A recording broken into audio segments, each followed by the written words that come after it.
စာချစ်သူအားလုံးပဲမင်္ဂလာညချမ်းပါယနေ့ကျွန်တော် channel မှာဆရာအက္ခဆိုရေးသားထားတဲ့စုံလီကြီးဥပဒါနဲ့အောင်မြင်သောအရှုံးလို့မြင်ရတဲ့ဝတ္ထုလေးကိုတင်ဆက်ပေးကြပါမယ်စာချစ်သူများအားလုံးပဲအဆုံးထိလိုက်ပါခံစားနားဆင်ပေးကြပါအောင်ခင်ဗျာစုံလီကြီးဥပဒါနဲ့အောင်မြင်သောအရှုံးမြင်းသာရွာလေးကတိတ်ပြီးတော့ตายရတာဗျရွာရဲ့နောက်ဘက်မှာမြစ်တာမြစ်ကြီးကရစ်ခွေပြီးတော့စီးနေတယ်မြစ်ဆိုပေမဲ့ချောင်းကြီးတစ်ခုလောက်ရှိတယ်ကျွတ်တို့လိုမြစ်ကမ်းနားမှာမနေဘူးတဲ့သူတွေအတွက်တော့မြစ်တစ်စင်းလိုပဲမြင်တော့တာပေါ့ဗျာသူတို့ကတော့မြစ်တာမြစ်ကအရင်တော့တော့မကျဲတော့ဘူးလို့ပြောတာပဲကျုပ်တို့ကတော့ချောင်းကချောင်းမြစ်ကမြစ်ပေါ့ဗျာနွေရာသီဆိုတော့ရေကအတော်နည်းနေပြီဗျလူကြီးတရက်စာလောက်ပဲရှိတော့တာမြစ်ရဲ့နဘေးမှာတော့နှမ်းတွေစိုက်ကြတဲ့နှမ်းခင်းတွေရှိတာပေါ့ဗျာရွာရဲ့ရှေ့ဘက်မှာတော့တောင်ရမ်းကြီးတွေကိုအတိုင်းသားမြင်နေရတယ်ပြီးတော့အုပ်ဆိုင်နေတဲ့တက်တော်ကြီးတွေပေါ့မြင်းသာကနေအရှေ့ဘက်ကိုသွားရင်တောင်ကြီးရွာလေးတွေရှိသေးတယ်လို့ပြောကြတယ်မြင်းသာအနီးမှာတော့ကြော်ရွာမောက်လင်းရွာနဲ့မောက်ရွာတွေရှိသေးတယ်ဗျကျတို့ရောက်ပြီးနောက်နေ့မှာဦးအောင်ရှိန်ကသူ့မိသားစုနဲ့မိတ်ဆက်ပေးတယ်ဦးအောင်ရှိန်မှာသမီး2ယောက်ရှိတယ်ဗျအကြီးမှာမက်ခင်ကြီးတဲ့အသက်က30လောက်ပေါ့ဗျာအိမ်အောင်ရှိတယ်ကလေးတောင်မှ10နှစ်ကျော်လောက်ရှိနေပြီထင်တယ်အငယ်မကြတော့မနှင်းကြီးတဲ့အသက်ကတော့အစိတ်လောက်ရှိမယ်ထင်မသူကတော့ယောက်ျားမရှိသေးဘူးအပြိုပေါ့ဗျာအကြီးမမက်ခင်ကြီးကဦးအောင်ရှိန်နဲ့တူတယ်ဗျဖေရူသမီးဆိုတော့လေရုပ်ကကျန်းတာပေါ့ဗျာဦးအောင်ရှိန်ကငကိုကလေးကမှမြောက်ကောင်းယုံပေါက်နေတာမလား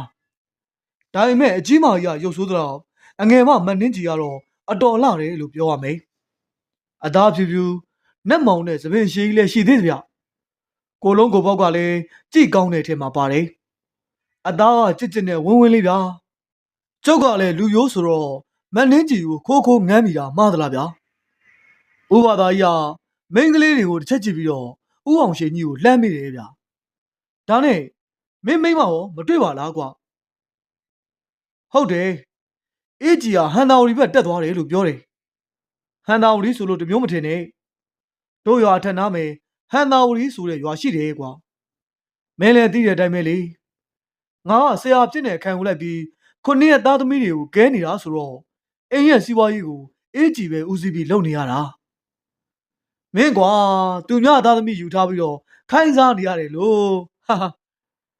ဥပဒါရည်ကြက်ကြက်နဲ့ပြောတော့ဥအောင်ရှိန်ကြီးကလည်းရည်တပြအိုကွာမိမ့်ပါပဲခိုင်းစရာရှိတာခိုင်းရမှာပေါ့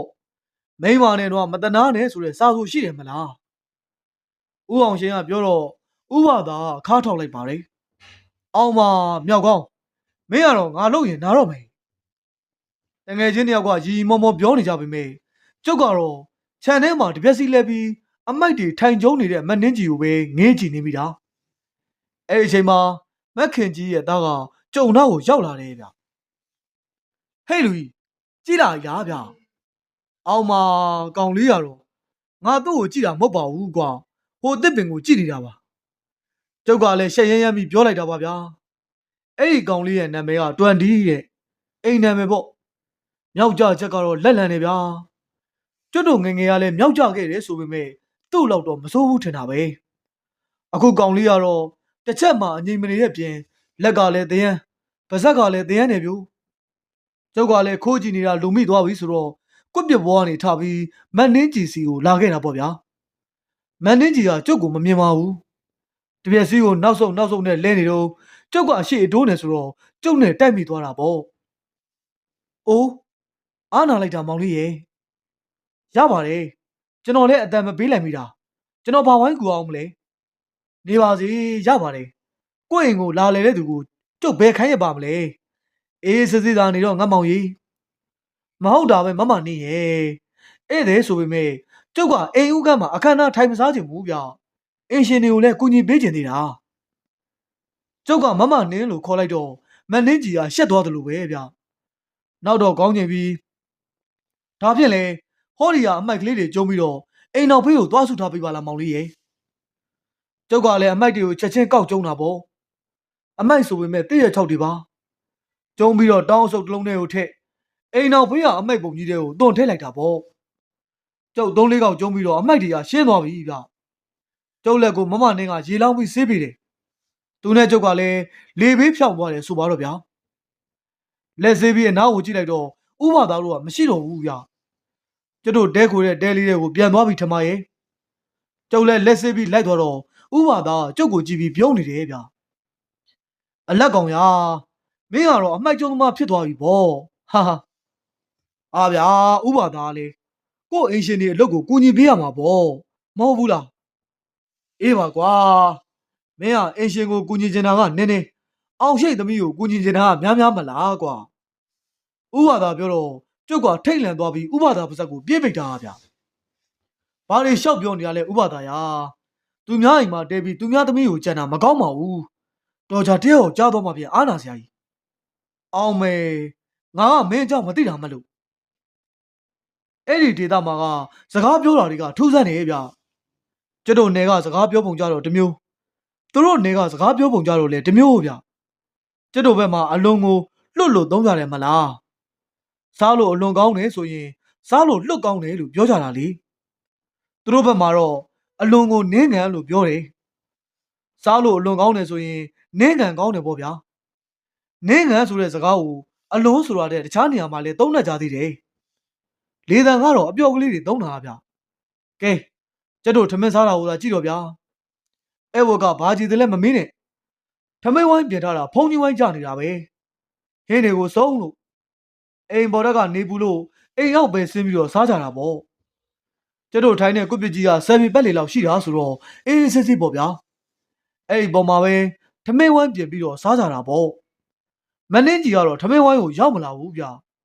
မခင်ကြီးကတော့ကျတို့ဘေးမှာပဲထိုင်းနေတယ်သူကတော့ထမင်းမစားပါဘူးကျတို့ထမင်းစားတာကိုဘေးကနေအိတ်ခံဖို့ပေါ့သူ့ပေါင်ပေါ်မှာတော့သူ့သား20ကထိုင်းနေတယ်ဗျပြီးတော့ဟင်းခွက်ထဲကဟိုဟင်းကိုနှိုက်စားလိုက်ဒီဟင်းကိုနှိုက်စားလိုက်ပေါ့အဖိုးဖြစ်သူကလည်းမြေးကလေးတယောက်တည်းရှိတာဆိုတော့အလိုလိုက်ထားတဲ့ပုံမှာပဲ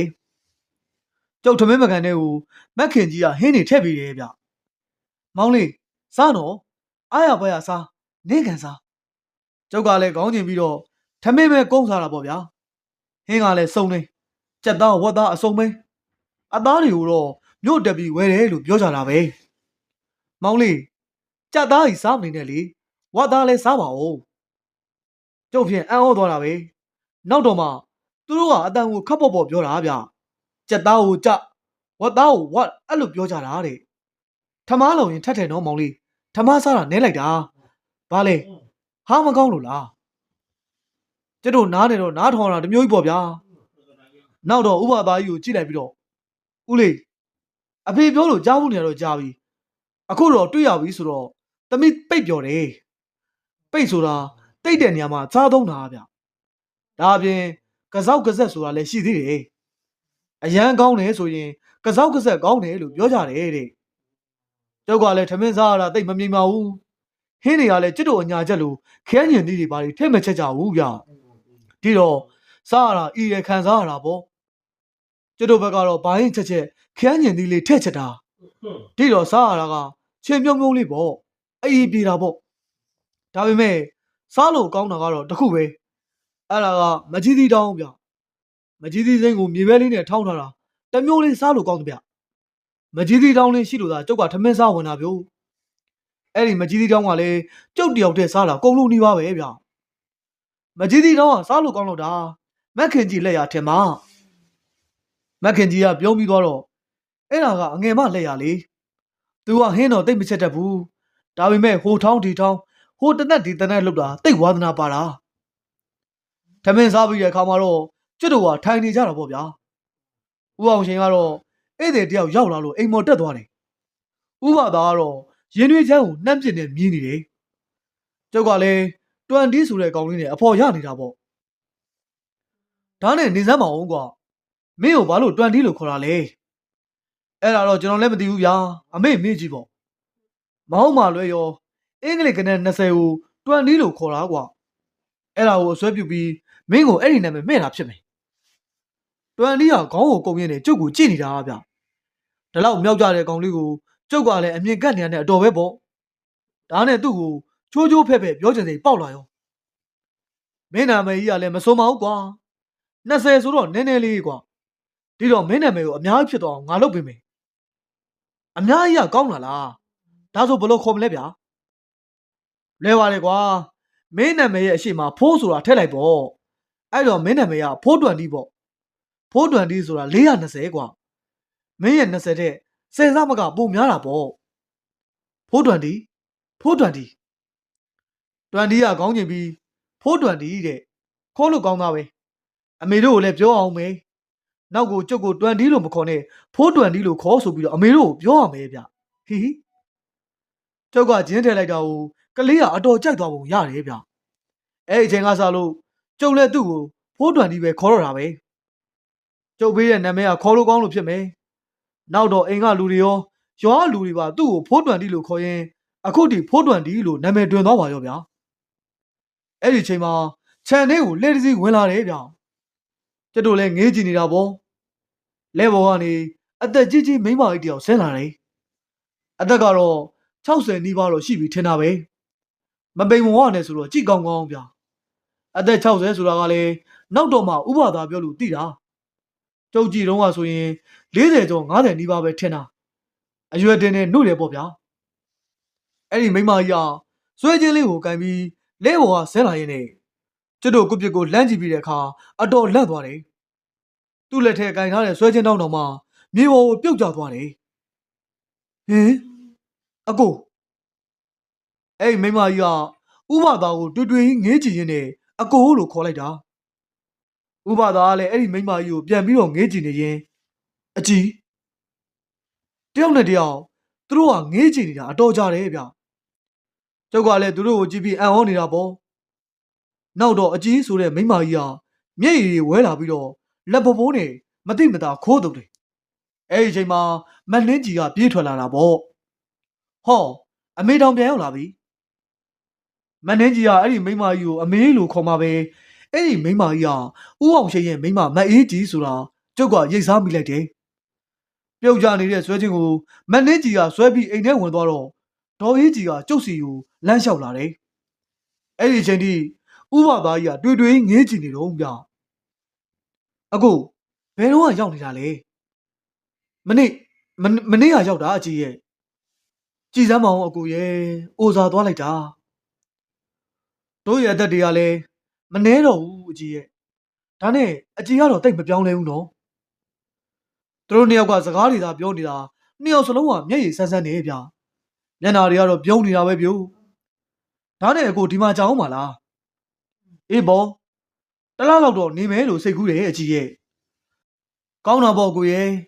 ရောက်တော့ရောက်ခိုင်အေးဆေးစရာနို့ကိုလိုလာရှိရင်အကြည့်ကိုပြောနော်အားမလားနဲ့ဦးအောင်ရှင်ကသူ့ရဲ့တဲ့အိမ်မောကဆင်းလာတယ်ဗျသူ့ရဲ့တဲ့ကနှုတ်ဆက်ပြီးတော့ပြန်သွားတယ်နောက်တော့ဦးအောင်ရှင်ကကျွတ်တုတ်စီရှောက်လာပြီးတော့အော်အေးကြီးတောင်ရောက်နေပြီပဲဦးအောင်ရှင်ကပြောပြီးဒေါ်အေးကြီးပခုံးကိုလက်တစ်ဖက်နဲ့ဖက်လိုက်တော့ဥဝသားကမျက်နှာညှိုးကြပြီးတော့ခေါင်းငိုက်ဆိုင်ကျသွားတယ်ဦးအောင်ရှင်ကဒေါ်အေးကြီးကိုကြည့်လိုက်ပြီးတော့အဝေးကပြန်လာတာဆိုတော့ပင်ပန်းနေမှာပေါ့အေးကြီးရဲ့နားလိုက်အောင်နောက်တော့မှပဲဘာသာနဲ့အေးစစ်စစ်စကားပြောကြပေါ့ဒေါ်အေးကြီးကခေါင်းတစ်ချက်ညှင့်ပြီးတော့ခြာကနေလှည့်ထွက်သွားတယ်ဦးအောင်ရှင်ကပြုံးနေပြီမဲ့ဥပသားရဲ့ရုပ်ကထမင်း3ရက်လောက်မစားရသေးတဲ့ခွေးဟိုကြီးလိုမှန်မှန်ကြီးဗျဦးအောင်ရှင်ကကုပြစ်မှာထိုင်လိုက်တော့ဥပသားကြီးကမတ်တက်ရက်လိုက်တယ်နေခင်ဒီတမောတော့နားအောင်မယ်အောင်ရှင်ဟာ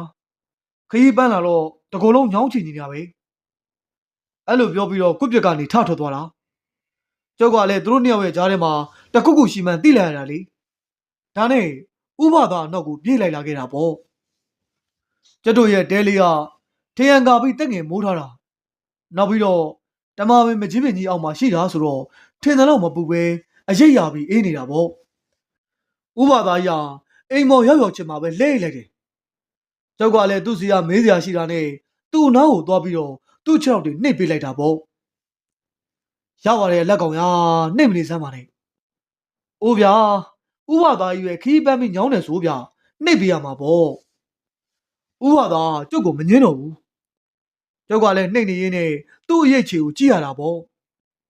တဲပရင်းပေါက်ကနေအပြင်ကကောင်းကင်ကိုငေးကြည့်ပြီးတော့မှိုင်တွေနေလေရဲ့ဒါနဲ့ဥပဒါကျုပ်တစ်ခုလောက်သိချင်လို့မေးမယ်ဥပဒါနဲ့ဒေါ်အေးကြီးကအရင်တည်းကအသိတွေလားဥပဒါတွေ့နေတယ်ဗျနောက်တော့မှခေါင်းကိုအသာညိတ်ပြတယ်တိယုံတင်ဘယ်ကမလဲကွာတိယုံတင်မကဘူးဆိုတော့မဟုတ်မှလွယ်ရောချစ်များချစ်ခဲ့ကြတာလားဥပဒါကဘာမှပြန်မပြေတော့ဘူးကျုပ်ကလည်းသိကျင်သွားရင်မရတော့ဘူးလေဗျာလှုပ်ဆန်းပါဥပဒါရဲ့ကျုပ်ကသိကျင်လို့ပါဒီတော့မှဥပဒါသူနဲ့ဒေါ်ကြီးကြီးအကြောင်းကိုကျုပ်ကိုပြန်ပြောပြခဲ့တာပဲကျုပ်နာမည်ကတာတင်ဗျလူတွေခေါ်တာဘာသာပေါ့ဗျာကျုပ်နဲ့အောင်ရှိန်ကစစ်တပ်ထဲမှာအတူတူတွေ့ခဲ့ကြပြီးစစ်တပ်နန်းတွေအတူတူတက်ခဲ့ကြတယ်ဒီလိုနဲ့စစ်ကြီးဖြစ်လာခဲ့ပြီပေါ့စစ်ပွဲထဲမှာအောင်ရှိန်နဲ့ကျုပ်နဲ့အတူတူတက်ခဲ့ကြတယ်အောင်ရှိန်ကဖက်စစ်ဂျပန်ကိုဆွမ်းဆွမ်းတမန်တက်ခိုက်နေလို့စုတစိတ်တီဘာတွေတောင်ရခဲ့ပါတယ်ဒါပေမဲ့တရက်တော့အောင်ရှိန်ရဲ့မျက်နှာကတင်းနေတာဗျတက်ရဲ့နောက်ဘက်ကတစ်ပင်ကြီးအောင်မှာသူကကျုပ်ကိုစောင့်နေတယ်ဟေ့အောင်မြောက်ကောင်းမင်းဘာပြောချင်လို့လဲအဲ့ဒီခါမှာပဲအောင်ရှိန်ကကျုပ်ဘက်ကိုလှည့်ပြီးတော့ကျုပ်မျက်နှာကိုလက်သီးနဲ့ထိုးချလိုက်တာပဲကျုပ်ကလည်းအမတ်တမဲ့ဆိုတော့သူ့လက်သီးကိုမရှောင်နိုင်မဲ့ထိသွားတာပေါ့တကယ်ချင်းမြောက်ကောင်းမင်းဘာဖြစ်လို့လဲဒီမှာပြောင်းရှင်းမင်းဒီကြည်ကုန်လေးကိုကြည့်လိုက်စမ်းအောင်ရှိန်ရဲ့လက်ထဲမှာကြည်စံအခွန်လေးတစ်ခုကိုဖြတ်ပြီးတော့ကင်ထားတာတွေးလိုက်တယ်ဗျကျုပ်ကလည်းဘာမှန်းသိသွားပြီလေစစ်ကြီးအစမှာတော့ကကျုပ်ကအောင်ရှိန်တွေကြည်လွဲစီတဲ့အစီရင်လေးစီရင်ပေးလိုက်တယ်ကိုတငယ်ချင်းရင်းကြီးဆိုတော့သူ့ကိုမသေးစေချင်တာအမှန်ပဲပေါ့ဒါနဲ့ကြည်ကုန်အဟောင်းလေးတစ်ခုမှာအစီရင်နေရေးဆွဲပြီးတော့ကြည်ကုန်ကိုစူးနဲ့ဖောက်ပြီးပိုးချီကျိုးလေးတက်ပေးလိုက်တာပေါ့အောင်ရှိန်ကကျုပ်ပေးတဲ့အမှတ်တရဆိုပြီးလယ်မင်းမှာဆွဲထားတော့သူ့ကိုကြည်မထီဘူးဖြစ်နေတာပေါ့ဒါမင်းလက်ချက်မဟုတ်လားပြောင်ရှင်းရဲ့ဟမ်ငါ့ကိုပြောစမ်းကျုပ်လည်းဝန်ခံရတာပေါ့ဗျာဟုတ်တယ်မြောက်ကောင်းငါအရင်တည်းကမင်းเจ้าနေကြားနေတာပဲပြောင်ရှင်းက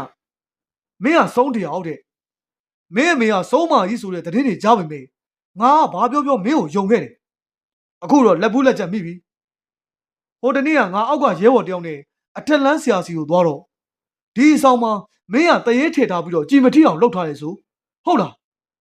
အဲ့ဒီအထက်လန်းဆရာပြောမှငါသိရတယ်ကွာငါတပင်လှုပ်တာမဟုတ်ဘူးမြောက်ကောင်းစစ်ပွဲကြီးထဲမှာငါတို့နဲ့တိုက်ဖို့တက်ဖက်ရဲဘော်ရဲဘက်ဒီကြားရလူကကြောက်ခြေပြက်လက်ပြက်ဖြစ်တဲ့လူကဖြစ်နေဆိုတော့ငါမင်းကိုအဲ့လိုမဖြစ်စေချင်လို့လှုပ်ပေးလိုက်တာငါစီတနာမြောက်ကောင်းရဲ့မင်းကွာတကယ်ဆိုငါ့ကိုပြောတယ်နေအခုတော့ငါရထားတဲ့စုတစိတ်တူတောင်ငါယုံလာပြီကွာတကယ်တော့ဒီစုတစိတ်ရတာငါအစွမ်းကြောင့်မှမဟုတ်တာမင်းရဲ့အစီရင်ကြောင့်ငါကြည်လွဲပြီးရခဲ့တာမလားဟမ်အောင်ရှိန်ကသူ့ရင်ဘက်မှာအမျက်တနိုးချိတ်ထားလေရှိတဲ့ကျေဝင့်ပုံစံစုတစိတ်လေးကိုမြင်ကြီးကိုလွှင့်ပစ်လိုက်တယ်နောက်ပြီးတော့ကျုပ်ရဲ့အစီအစဉ်လေးကိုလည်းပြစ်ချပြီးတော့ခြေထောက်နဲ့နင်းနေဗျာ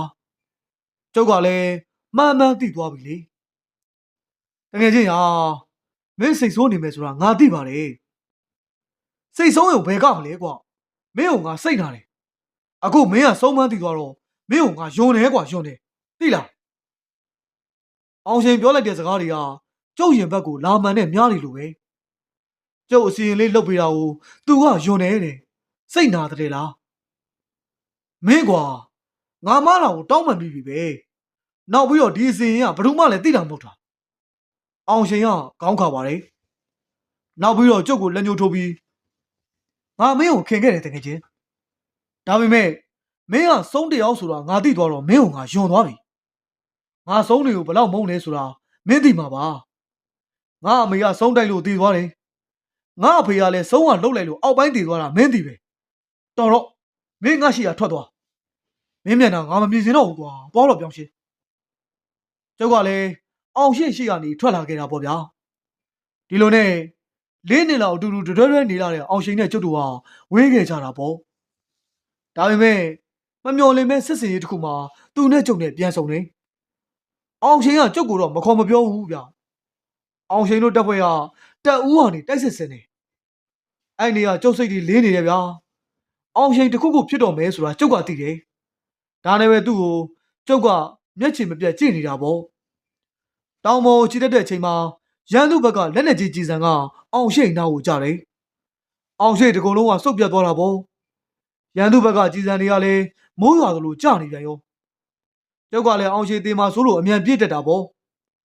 ကျုပ်စီမှာအစီအရင်ရှိနေတော့ကြည်တော့မထိနိုင်ဘူးဗျနောက်တော့အောင်ရှိန်ကိုအတင်းတက်ဆွဲရတာပေါ့တကယ်ချင်းမြောက်ကောင်ငါရှိတယ်စိတ်မပူနဲ့ပြောင်ရှင်းမြောက်ကောင်မင်းမသေးရဘူးဟျောငါမင်းကိုကဲပဲအဲ့တိုင်းနေကျုပ်ဆောင်းထားတဲ့အုတ်ထုပ်မှာအစီအရင်ပါတယ်ဗျဒါနဲ့ပဲအောင်ရှိန်ကိုအဲ့ဒီအုတ်ထုပ်ပေးဆောင်လိုက်ပြီးတော့သူ့ကိုတွဲပြီးတောင်ကုန်းပေါ်ကနေပြေးဆင်းခဲ့တာပေါ့ကြည်စံနေဆိုတာလေဗျာကျုံနာကနေတဝီဝီနဲ့ဖြတ်သွားတာတောင်ကုန်းပေါ်ကဆင်းမှာကျုပ်ခါးဆောင်ကိုကြည်တစ်ချက်ဖြတ်မှန်တယ်ကျုပ်ဖြစ်ခွေကြသွားတာပဲဒါပေမဲ့တကယ်ချင်းအောင်ရှိန်ကလည်းအသက်ရှိသေးတော့အာတင်ပြီးဆက်ပြေးတာပေါ့နောက်တခါကြီးကပေါင်ဝင်မှန်တယ်ကျုပ်ကလေးဘက်ထောက်သွားရင်းနဲ့အောင်ရှိန်ကိုဆက်ဆွဲလာတာပေါ့နောက်ဆုံးအောင်ရှိန်ကိုကရုတ်ချင်းထဲကိုပြစ်ထည့်လိုက်တဲ့အချိန်မှာပဲကျုံနာကိုလက်လက်ကြီးတစ်ချက်ကျလာတယ်ဗျအဲ့မှာကျုပ်ကလည်းနားတွေဥပြီးတော့လောကကြီးနဲ့အဆက်အသွယ်ပြတ်သွားခဲ့တာပဲကျုံနိုးလာတော့မိန်းကလေးတယောက်ကကျုပ်ကိုငုံကြည့်နေတယ်အသားဖြူဖြူမင်းရိုးထင်းထင်းနဲ့မိန်းကလေးတယောက်ပေါ့သူ့မျက်လုံးလေးတွေကအကြီးလဲ့ပြီးကြည်နေတာပဲဗျာကျုပ်ဖြင့်တေပြီးလို့နတ်ပြည်ရောက်သွားတော့တောင်ထင်ရတာပေါ့ဟေ့အောင်ပြောင်းရှင်းမင်းနိုးလာပြီလားကျုပ်ဘေးကနေအောင်ရှင်ကကျုပ်ကိုခေါ်တယ်ဗျဒီတော့မှပတ်ဝန်းကျင်ကိုကြည့်လိုက်တော့ဆေးရုံတစ်ခုဖြစ်နေတယ်အဲ့ဒီမိန်းကလေးကသူနာပြုတ်ထင်ပါရဲ့ဗျာကျုပ်ကိုသွေးပေါင်ချိန်တွေပါတွေတိုင်းပေးပြီးတော့ကျုံနာကနေထွက်သွားတယ်ကျုပ်လည်းကိုပြန်ကြည့်လိုက်တဲ့အခါတကိုယ်လုံးဒဏ်ရာတွေပဲမင်းမသေးတာတော်တော်ကန်ကောင်းတယ်ပြောင်းရှင်မင်းတကိုယ်လုံးဘုံစံနေပြီပဲတော်တော်ခွဲပြီးတော့ထုတ်ယူရတယ်ပြောတယ်အဲ့ဒီမှာပဲကျုံနဲ့အောင်ရှင်ပြန်ပြီးတော့ပြေးလေသွားတော့တယ်ကျုပ်ကဆေးရုံမှာတလတက်ရတယ်အဲ့ဒီမှာပဲအခုနေကသူနာပြုတ်ဆရာမလေးကိုကျုပ်ကရင်နေခုံးနေတာပေါ့သူ့နာမည်ကအေးကြီးတဲ့ကရင်ဆက်တဲ့ဗမာမလေးပေါ့ဗျာအသားလေးကဖြူဝင်းဝင်းလေးကျုပ်ကိုဆေးလာထည့်ပေးတဲ့အခါတိုင်းလာပြီးတော့ပတ်တေးဖြေပေးတိုင်းကျုပ်ကသူ့ကိုပြည်တီတီနဲ့နှုတ်ဆက်စကားပြောတာပေါ့ကျုပ်တို့ကတန်ရောစင်တွေ့ခဲ့တယ်ဆိုပါတော့ဗျာတလားကြပြီးကျုပ်ဆေးရုံကဆင်းတော့ကျုပ်မှာအေးကြီးနဲ့ခွဲရပြီဆိုပြီးငိုလိုက်ရတာဗျာဆေးရုံကဆင်းမိမေဒိုင်ယာလေးရှိသေးလို့ရှေ့တန်းမထွက်ပဲနဲ့နောက်တန်းမှာနားနေရတာပေါ့ဒါပေမဲ့ကျုပ်နဲ့အောင်ရှင်ကဆေးရုံကိုသွားမပြတ်ဘူးဗျဘာလို့လဲဆိုတော့ကျုပ်ကမတ်အေးကြီးကိုတိတ်တွေ့ချင်တာကိုမတ်အေးကြီးခွင့်ရတဲ့နေ့ဟာဆိုရင်ကျုပ်တို့၃ယောက်အတူတူရှောက်လဲကြတယ်ရုပ်ရှင်ကြည့်တယ်မုံထွက်စားကြတယ်ပေါ့ဗျာဒီလိုနဲ့3လလောက်ကြာပြီးတနေ့တော့အောင်ရှင်ကကျုပ်နဲ့2ယောက်တည်းစကားပြောချင်တယ်ဆိုတာနဲ့ကျုပ်တို့တက်ရှိရလက်ဖက်ဆိုင်မှာတွေ့ကြတာပေါ့အောင်ရှင်ရဲ့မျက်နှာကြည့်ရတာလဲပျော်နေသလိုပဲပြုံးနေတာပဲအမေမြောက်ကောင်းမင်းကြည့်ရတာပျော်နေတဲ့ပုံပဲဘာလဲမင်းကိုစုတစိတ်တွေထပ်ပြပြန်ပြီလားဒါမှမဟုတ်ယာတို့တိုးလို့လားကွာကြုံမင်းတော့အောင်ရှင်ကခေါင်းပါတယ်ဗျတခုမှမဟုတ်ဘူးမင်းကငါ့ရဲ့အချစ်ဆုံးတကယ်ချင်းဆိုတော့မင်းနဲ့ငါတိုင်ပင်လို့ခေါ်လိုက်တာကွာပြောလေကွာဘာတိုင်ပင်မလို့လဲကျုပ်ကပြောရင်းနဲ့အရှိမချတဲ့လက်ဖက်ရည်ခွက်ကိုကောက်တော့လိုက်တယ်အဲ့ဒီအချိန်မှာပဲအောင်ရှင်ကငါမအေးကြီးကိုချစ်နေမိပြီကွာကျုပ်ကတောက်လက်စားလက်ဖက်ရည်ကိုတောင်မျိုးမချနိုင်တော့ဘူးဗျာဒါပေမဲ့အောင်ရှင်မရိပ်မိအောင်တော့စိတ်ကိုထင်းရင်းနဲ့ဟန်မပြတ်ပြုံးရတာပေါ့မင်းကသူ့ကိုဖွင့်ပြောပြီးပြီလားအောင်ရှင်ကဟိုတနေ့ကပဲငါသူ့ကိုဖွင့်ပြောပြီးပြီကျုပ်ရင်နေဒိန်းကနေခုန်သွားတယ်ကျုပ်ချစ်နေတဲ့မအေးကြီးကအောင်ရှိန်ကိုအပြေများပေးလိုက်ပြီလားအောင်ရှိန်နဲ့များချစ်သူတွေဖြစ်သွားကြပြီလားလို့တွေးပူနေတာပေါ့ကျုပ်ခြေပြားလက်ပြားတွေကလည်းအေးဆက်လာပါလေရောဗျာမင်းကိုအကြည်ကဘာပြန်ပြောလဲအောင်ရှိန်ကတက်ပြင်းတစ်ချက်ချလိုက်ပါတယ်ထုံးစံအတိုင်းပေါ့ကွာစဉ်းစားပြရစီဦးနဲ့အောင်ရှိန်စီကအဲ့စကားကိုကြားလိုက်တော့မှကျုပ်လည်းတက်ပြင်းချနိုင်တယ်ကျုပ်စိတ်ထဲမှာလည်းဝမ်းသာသွားတာပေါ့မအေးကြီးကအောင်ရှိန်ကိုအပြေမပေးသေးဘူးဆိုတော့ကျုပ်အတွက်တော့အခွင့်အရေးရှိသေးတာပေါ့ဗျာအဲ့ဒီညမှာပဲကျုပ်ကစဉ်းစားကန်းဖွင့်မိတယ်မအေးကြီးကိုကျုပ်ကဖွင့်ပြောတယ်မပြောတယ်ပေါ့တကယ်တော့မအေးကြီးကကျုပ်အပေါ်မှာအောင်ရှိန်တဲ့ကျုပ်ကိုမျက်နှာသာပို့ပေးမှန်းကျုပ်သိပါတယ်ကျုပ်သာဖွင့်ပြောလိုက်ရင်မအေးကြီးကချက်ချင်းမဟုတ်ရင်တောင်ကျုပ်ကိုပြန်ပြီးတော့အပြေပေးမှလည်းသိကြတယ်ကျုပ်ပြောနေရင်းနဲ့ မအေးကြီးနဲ့တအိုးတိမ်ထူထောင်မှုထိတွေးမိသွားတယ်။အဲဒီအချိန်မှာပဲကျုပ်အမေရဲ့စကားတွေကနားထဲကိုပြန်ရောက်လာခဲ့တယ်။ငါသားကြီးလာရင်မိမယူတော့အိမ်တော်ပြုပြီးတော့သားသမီးတွေမွေး။အမေကလည်းဘလို့ကြီးလဲ။ဟုတ်တယ်ငါသားရဲ့ငါရဲ့ပညာစက်တွေဘူးတွေအကုန်လုံးနင့်ကိုပေးခဲ့မှာ။ဒါပေမဲ့နင်ကအဲ့ဒီပညာစက်အစွမ်းတွေအကုန်လုံးအကုန်အသုံးချလို့ရမှာမဟုတ်ဘူး။စုံမျိုးဆိုတာတစ်ဆက်ကြော်တယ်တဲ့။ဒီတော့နင့်သားသမီးမွေးလာတဲ့ခါဒီငါပညာတွေအကုန်လုံးနင့်သားသမီးကိုနင်ကပေးရမယ်။နင့်သားသမီးကငါပညာစက်တွေရတဲ့အခါနင့်တို့ဆမ်းပြီးတော့ငါလောက်နေအစွမ်းထက်လိုက်မယ်သားရဲ့။ဒီတော့မှစုံးမကြီးဒေါ်ပြင်းကြီးရဲ့မြေးဟာဘလောက်စွမ်းတယ်ဆိုတာလူတွေသိကြစမ်းပါစေကွယ်။တော်ပါတော့မေယာ။ကျွတ်တို့အခုတောင်ရွာလူတွေကမခေါ်ချင်မပြောချင်နဲ့။အမေကိုစုံးမဆိုပြီးကျင်ထားတာမလား။ကျုပ်ကတော့တစ်သက်လုံးအဲ့လိုကြီးမနေနိုင်ပါဘူးမေရဲ့။ဟဲ့သားပညာတတ်တဲ့လူကပညာနဲ့အသက်မွေးတာထုံးစံပဲ။ဆေးပညာတတ်တဲ့လူကဆေးကူစားမှာပဲ။လက်သမားပညာတတ်တဲ့လူကလက်သမားလုပ်မှာပဲငါသားရဲ့။ငါတို့လည်းအခုစုံးပညာတွေတက်နေတာငါသားလည်းစုံးမဲ့လှုပ်ရှားစမ်းပါ။တမန်လူတွေလိုပင်ပင်မတ်လှုပ်ရှားမနေနဲ့။စုံးဆိုတာအိမ်ထဲထိုင်ပြီးတော့သူ့မားကိုပြူစားနေုံနဲ့ရွှေတွေငွေတွေရတာသားရဲ့။အမေစကားကိုကြားပြီးတော့ကျုပ်တိတ်ကြောက်သွားတာပေါ့။အခုလဲမအေးကြီးနဲ့လက်တွဲဖို့တွေးရင်းနဲ့ကျုပ်ကတဖြည်းဖြည်းကြောက်လာခဲ့တယ်။မအေးကြီးနဲ့ကျုပ်နဲ့ညားတဲ့ခါတေချာပေါက်ကလေးမွေးမှာပဲ။မိန်းကလေးဆိုတာအိမ်အောင်ကြပြီးရင်သားသမီးတော့လိုချင်တာပဲမလား။တကယ်လို့သူသာကလေးမွေးရင်ကျုပ်ဝမ်းတွင်းထဲကိုထည့်ပေးခဲ့တဲ့အမေရဲ့ပညာစက်တွေဘူးတွေကိုကျုပ်လက်ဆင့်ကမ်းရလိမ့်မယ်။အဲ့လိုလက်ဆင့်ကမ်းတဲ့အခါကျုပ်သားသမီးကဆုံးတယောက်ဖြစ်သွားတဲ့အခါပတ်ဝန်းကျင်ကဝိုင်းပြီးတော့ဖယ်ကျင်တဲ့ထံကိုသူခံစားနိုင်မှာမလား။လူတော့မတိုးတဲ့ဖြစ်နေတစ်သက်လုံးရောနေသွားနိုင်မှာမလား။ဒီလိုဆိုရင်ကျုပ်ကကျုပ်သားသမီးတွေကိုရောမအေးကြီးကိုပါခရောင်းတော်တွေကိုဆွဲသွင်းတယ်လို့ဖြစ်သွားမယ်မလား။ကျုပ်ကသူတို့ကိုချစ်တယ်ဆိုပေမဲ့သူတို့အတွက်တော့နှစ်တလူများဖြစ်သွားမလား။မင်းကမောင်များစွာနဲ့ကျုပ်တွေးနေမိပါတယ်။ကျုပ်ရင်ထဲမှာလဲစစ်ခနဲ့နားနေရတာပေါ့ဗျာ။တညလုံးစဉ်းစားရင်းနဲ့မနဲ့မိုးတောက်ခါနီးမှာကျုပ်အဖြေတစ်ခုရလိုက်တယ်။ဒီလိုနဲ့3ရက်လောက်ကြာတဲ့အခါမအေးကြီးကကျုပ်ကိုစားတစ်စောင်ပေးတယ်။ညနေ9 နာရီလောက်မှာဆေးရုံနောက်ဘက်အပေါက်ကိုတယောက်တည်းလာခဲ့ပါလို့ရေးထားတာ။ကျုပ်ကလည်းသူချိန်ထားတဲ့အတိုင်းရောက်သွားတာပေါ့။ဟိုရောက်တော့မအေးကြီးကမျက်နှာတိတ်မကောင်းဘူး။အခုအေးကြီးအရေးကြီးတာပြောစရာရှိတယ်။ပြောလေအကြီးကိုအောင်ရှင်ကကျမကိုချစ်တယ်ဆိုပြီးဖွင့်ပြောတယ်။ကျမသာသူ့ကိုပြန်ပြီးအဖြေပေးမယ်ဆိုရင်6 လအတွင်းကျမကိုတောင်းရမ်းပြီးတော့လက်ထပ်ယူမယ်တဲ့။မအေးကြီးရဲ့စကားတွေကကျုံနာတဲ့ကိုတန်ယူပူတွေလောင်းချလိုက်တယ်လို့ပဲ။ကျုပ်ရင်ထဲမှာစိုးနေပြီးတော့တမျိုးကြီးဖြစ်လာတယ်။ဒီအကြောင်းကိုအောင်ရှင်ပြောလို့ကျုပ်ကသိပြီးပြီဆိုပေမဲ့တကယ်တမ်းမအေးကြီးပြောတဲ့အခါမှာကျုပ်ရင်ဘတ်တွေအောင်လုံးလို့ဗျာ။ရင်ဘတ်ကိုလက်နဲ့တောင်ဖိထားရတယ်။မအေးကြီးကကျုပ်အဖြစ်ကိုရိပ်မိတဲ့ပုံပဲ။အဲ့ဒါအကိုကိုအေးကြီးကပုံမလင်းလင်းဖွင့်ပြောတာ။အကြည့်သဘောကရောဘလို့လဲ။အောင်ရှင်ကိုရောချစ်ရလား။မိန်းကလေးတယောက်ကိုကျုပ်ကဒဲတုံမေးလိုက်တော့အေးကြီးကရှက်ပြီးခေါင်းငိမ်သွားတယ်။တကယ်လို့အကိုသာဒီစကားကိုအရင်ပြောတယ်ဆိုရင်အကိုကိုအေးကြီးကျုပ်သိလိုက်ပါပြီ။အေးကြီးရဲ့စိတ်ကိုကျုပ်သိလိုက်ပြီ။တကယ်တော့လူပြိုပြိုချင်းပဲဗျာ။တယောက်နဲ့တယောက်ဘယ်လိုမျိုးလဲဆိုတာပေါင်းသင်းခြင်းသိတာပေါ့။ကျုပ်ကအေးကြီးကိုချစ်လို့ရွဝဲနေတယ်ဆိုတာကိုလည်းအေးကြီးရိတ်စားမိပါပါ။ဒါပေမဲ့ကျုပ်ကဆုံးဖြတ်ပြီးသားလေ။အကြည့်ဘယ်လိုပြောလိုက်တာလဲ။အကိုကအကြည့်ကိုညီမလေးရင်းတယောက်လိုဖြူဖြူစင်စင်နဲ့ခင်မင်းတာ။အကြည့်ပေါ်မှာအကိုဘာစိမ့်မှမရှိဘူး။အကြည့်ကိုအကိုကညီမလေးလိုပဲချစ်တာ။ကျုပ်ကပြောနေပေမဲ့အတန်နေတုံးနေတယ်။မအေးကြီးကကျုပ်ကိုမော့ကြည့်ရင်တကယ်ပြောတာလားကိုအကိုမှတကယ်ပဲအကြည့်ပေါ်ဘာစိမ့်မှမရှိဘူးလားအကိုလိမ်မပြောဘူးအကြည့်ပေါ်မှာအကိုကညီမလေးလိုပဲဖြူဖြူစင်စင်နဲ့ချစ်ခဲ့တာအပြင်တခြားအပုံမရှိဘူးမအေးကြီးကခေါင်းငိုက်ဆိုင်ကျသွားပါတယ်သူ့ဘားပြင်ပေါ်ကျလာတဲ့မျက်ရည်တွေကိုလက်ဖမိုးလေးနဲ့ခိုးတုပ်တယ်ကျုပ်ရင်ထဲမှာလည်းဘလောင်ဆူမိနေတာပဲဒါပေမဲ့ကျုပ်မျက်နှာကိုတော့မအေးကြီးမသိအောင်ဟန်ဆောင်ထားရတာပေါ့မအေးကြီးကိုကျုပ်ကတကယ်ချစ်တယ်ဆိုရင် ကျုပ်သူ့ကိုဆွတ်လွန်မှာဖြစ်လိမ့်မယ်ကျုပ်နဲ့ချစ်ကြိုက်ပေါင်းသင်းပြီးတော့မကောင်းတဲ့ဘဝကြီးတွေကိုမက်အေးကြီးကိုဇွဲမထည့်ချင်ဘူးနောက်ပြီး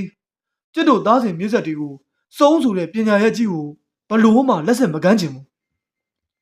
စုံးဆိုတဲ့အမျိုးနဲ့လူတကာမကြိုက်တဲ့နှာခေါင်းရှုံတဲ့လူအဖြစ်အမွေမပေးလိုက်ချင်ဘူးမက်အေးကြီးကတော့ကျုပ်ကိုချစ်ကြိုက်နေတာသိကြတယ်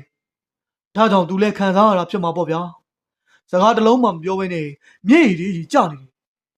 ကျုပ်ကမက်အေးကြီးရဲ့ပခုံးကိုလက်နဲ့ပုတ်လိုက်တယ်အကြီးအောင်ရှင်ကယောက်ျားကောင်းတစ်ယောက်ပါအကြီးရဲ့သူကအကြီးကို